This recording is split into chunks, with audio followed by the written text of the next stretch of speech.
little bit about my story. I worked at Microsoft for 20 years before I came to Tanium 2.5 years ago. I had the very same role that Joel did, worked in a different sector. I was in the higher education piece of that for the last 11 of those. So I was around when we developed Intune. I was around, System Center, all the other stuff with the Microsoft stuff. I lived and breathed that for 20 years. I was around in the OEM division working with various OEMs building PCs when Vista came out.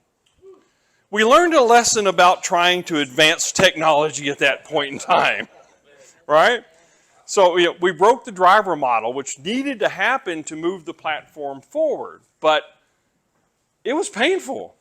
A lot of people had that. It's an arc. We learned a lesson about that time, and I say we as in, at the time I was at Microsoft, learned a lesson about there's a long tail that you have to support with Microsoft.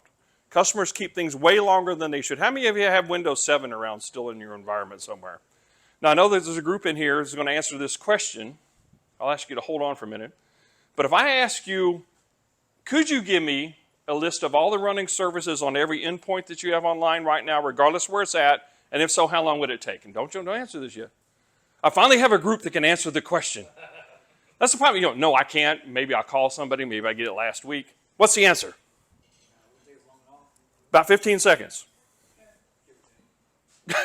Okay, 16 seconds. We're going. Work with me here. Work with me here.